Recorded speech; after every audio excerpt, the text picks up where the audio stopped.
Bonjour à tous, voici les nouvelles du mois de mai.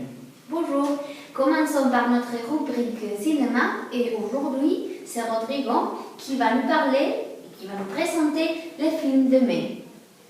Ce mois-ci, l'Alliance a choisi pour nous un film d'animation, Les Chats de Baba. C'est l'histoire d'un chat qui est soudain peut parler. Il va donc avoir des conversations avec son maître, qui est un parent, et va aussi étudier sa religion. La critiquer comme seul peut le faire un chat. Une grande amitié va naître entre le chat et la fille du parent. Regardons la bande-annonce. Mon maître, c'est le rabbin Sfar. Moi, je n'ai pas de nom, mais sur le port d'Alger, dans la Casbah, on m'appelle le chat du rabbin.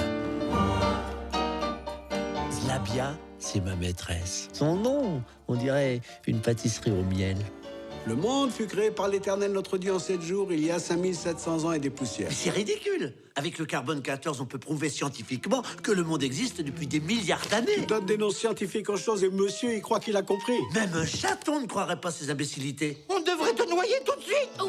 Moi, j'ai ma maîtresse et je ne serai jamais seul car je mourrai avant elle. Oh, mon petit amour. Tu aimes plus le chat que ton père, toi, hein? Je peux pas te laisser cette bête. Peut-être il est dangereux. Hé, vous venez, on va envahir l'Afrique. Traverser l'Afrique pour trouver Jérusalem, n'importe quoi. J'ignorais qu'il y eut des Israélites aussi loin en territoire nègre. Il nous prend pour des demeurés. Hey, chef, toi, y'en a pas griffé, moi, hein?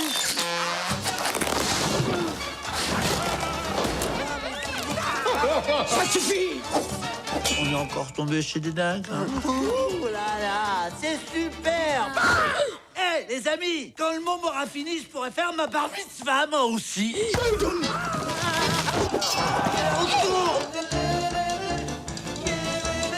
Tiens, rends-toi utile. Oh, combien le péril enrichirait les dieux. Les dieux? Oui? Non, ça va pas. Bien. Le chat, la belette et le petit lapin, ça vous va? Oui. Non, parce que si vous voulez, je peux chercher une fable qu'avec des animaux cachers. Vous pourrez voir les chats du rabbin les mardis mai à l'auditorium de la mairie à 20h30. Et maintenant, retrouvons à présent Sylvia qui va nous parler du club de lecture. Bonjour Sylvia. Bonjour. Alors, le club de lecture se réunira le 12 mai à 20h25 dans la bibliothèque de l'Alliance et pour commenter de nouveau une sélection de contes. Si vous désirez y participer, inscrivez-vous au secrétariat ou à l'adresse suivante et clubdelecture@alliancevivo.org. Et bonne lecture à tous. Merci Sylvia. Après le cinéma et la lecture, c'est Marina qui va nous parler d'une autre activité qui aura lieu à l'Alliance. Bonjour Marina. Bonjour. En effet, on pourra voir une nouvelle exposition intitulée Les murs entre les hommes. Alexandra Novoselov et Fran Nunes ont voyagé pendant 2 ans le monde entier pour photographier ces murs qui séparent les pays et les hommes. L'Alliance vous invite à visiter cette expo en mai et juin. Venez nombreux. Merci Marina. Avant de refermer notre journal, retrouvons Ruben et son coin cuisine. Bonjour Ruben. Quel est le cuisinier du mois? Bonjour. Les cuisinières. Non, la cuisinière. C'est Eva qui a sorti ces casseroles pour nous régaler. Regardez. Alors, aujourd'hui, on va faire une recette très facile. Ça s'appelle du gâteau au yaourt. Alors, comme ingrédients, ce sont des choses qu'on trouve toujours dans la cuisine. Alors, il faut un yaourt. Alors, moi, j'utilise un yaourt au soja. D'accord.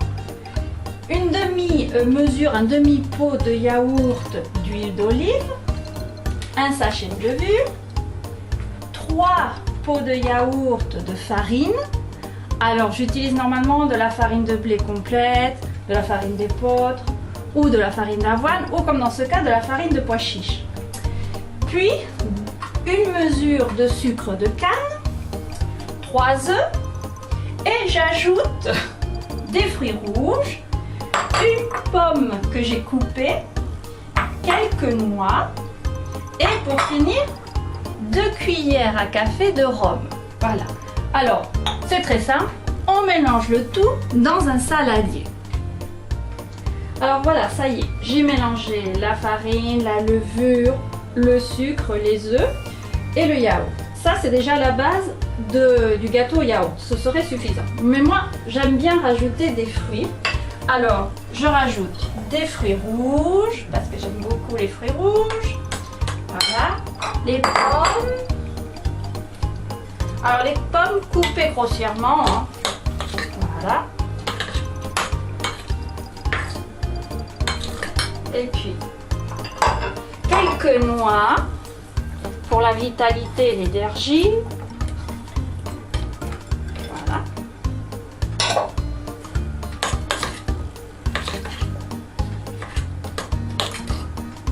Et puis, pour donner un peu plus de goût, le rhum.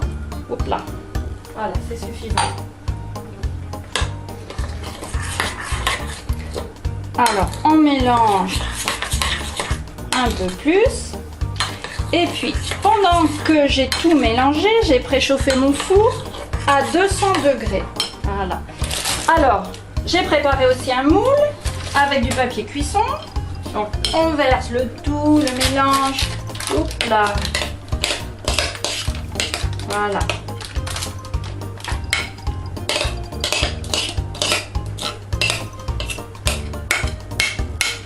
Dans le moule.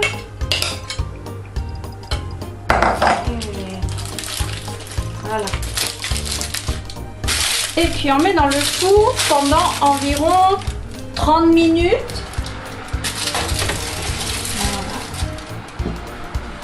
Voilà. Et je descends à 180 degrés. Voilà, pendant environ 30 minutes. Pour savoir si la cuisson est finie, eh bien c'est le vieux truc de grand-mère. Vous mettez un couteau dans le gâteau. Si le couteau en ressort mouillé, c'est que le gâteau n'est pas fini. S'il est sec, eh bien il sera prêt. On se revoit après. Alors voilà, j'ai sorti mon gâteau du four. Alors préalablement, comme je vous ai dit tout à l'heure, on enfonce un couteau. Si le couteau en ressort sec, hein, comme c'est le cas ici, eh bien c'est que le gâteau est cuit. Alors, ce gâteau, vous pouvez le déguster le matin, au petit déjeuner avec de la bonne confiture de myrtille, ou bien au goûter avec un café avant d'aller travailler ou d'aller au cours de français. Voilà, bon, j'espère que vous le ferez à la maison et que vous en profiterez beaucoup. Et voilà la recette de mai. Un très appétissant gâteau au yaourt. Merci Ruben. Le professeur de l'Alliance pourrait peut-être ouvrir une pâtisserie, non? Oui, seulement pour les élèves de l'Alliance, ça serait pas mal. Et avant de finir, les résultats de bourse. Le troisième prix a été gagné par une personne que vous connaissez bien, Rodrigo Fernández Fuello. Bravo Rodrigo. Le deuxième prix, c'est pour Anna-Isabelle Iglesias, qui a gagné un an de cours à l'Alliance. Et les premières, Rebecca Fraga Vázquez, qui a remporté les voyages en France. Bravo à tous les participants. Bravo à tous les gagnants et aussi à tous les participants. Voilà, notre journal prend fin ici. Nous espérons vous revoir pour le prochain. Le prochain, Rodrigo, et le dernier de l'année. Merci de nous avoir suivis.